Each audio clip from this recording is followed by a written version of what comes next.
And Allah give you free of charge. There are people who don't hear at all. They cannot hear. But they cross the street. And they remain that way until they die. Some cannot see at all. Allah gave you all these for free. What did you pay in return? Nothing. You pay nothing for them.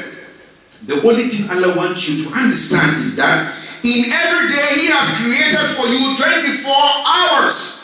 And He says within these 24 hours, when you do everything that you want to do, just spend some few minutes with me. And these few minutes you spend 5 times a day is not for me, Allah, but it's also for you. That's what Allah is telling you, and still you are saying that it is too difficult. And you shall meet Him on a day when you will understand what is difficult. A day when no money can help you, no father, no mother, nobody can help you. He will ask you whether you actually worship Him. The reason why He created you. Did you actually live by that reason? And no one can lie. Then your love for Muhammad sallallahu alayhi wa sallam. Remember, this man came to this world for 23 years, ever since he was anointed. He never lived a personal life. All his life was da'wah to Allah subhanahu wa ta'ala. Everything that, even the way he eat, the way he sleep, the way he wash himself, everything. And then he carried this heavy load, the Al-Quran, for the whole of the universe. Why? Because he's seeking Jannah for you. So your love for Muhammad sallallahu alaihi wasallam should be in the way you will obey Allah through Muhammad sallallahu alaihi wasallam.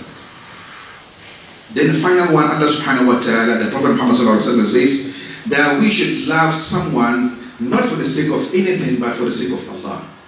You see, if you love this man because you like his brother, when his brother leaves, what happens? Your love for him reduces. If your brother, his brother, should have any problem with you, the problem will affect your relationship with his brother. So we love something because of something. If that something is normal, then there is no more love. But if you love something or somebody for something that never dies, then you will never hate that person. And that is your love for Allah subhanahu wa ta'ala. The Prophet Muhammad sallallahu alaihi wasallam says that you will never enter Jannah until you believe.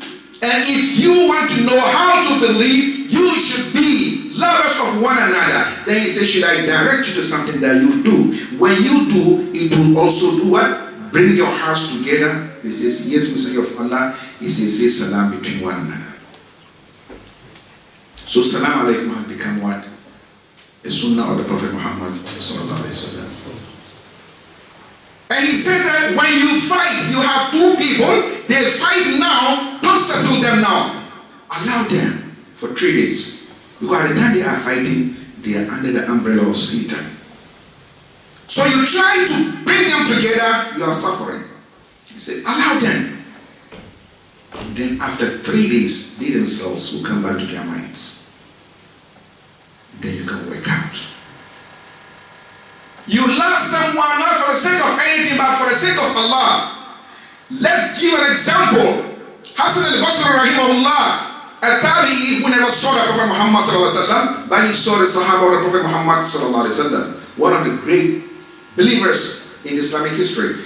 Someone said, oh Sheikh, I would like someone to help me. I'm going to move from my house to another house. Come and then help me collect my bags.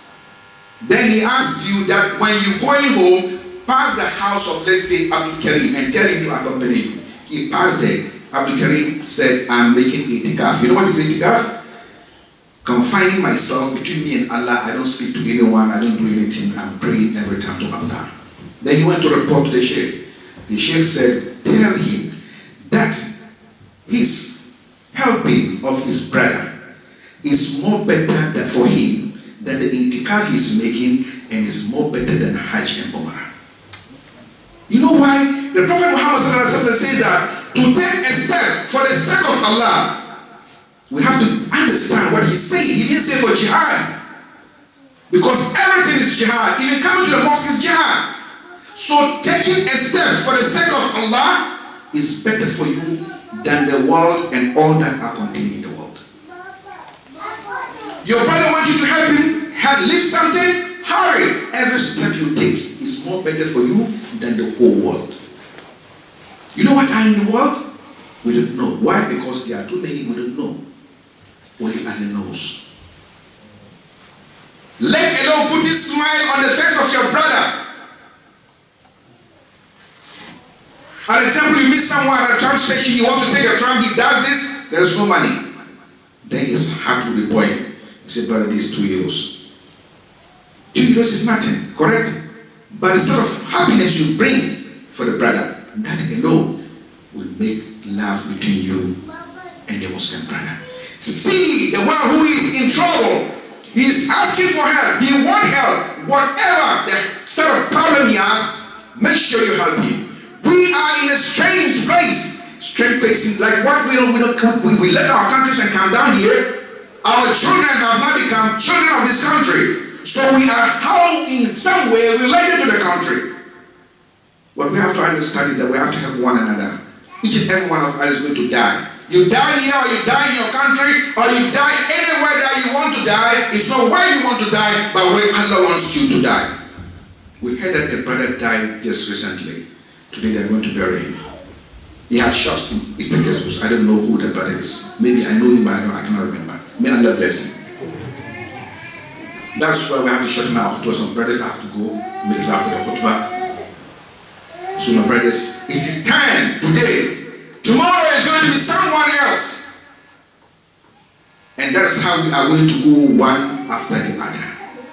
We leave everything behind. Our children, our wives, our business, our education, our knowledge. We are going to meet only one. And that one is Allah, the one who created us. Who will say that they are all now gone and left you alone. You are left with no one but I am the only one who never died.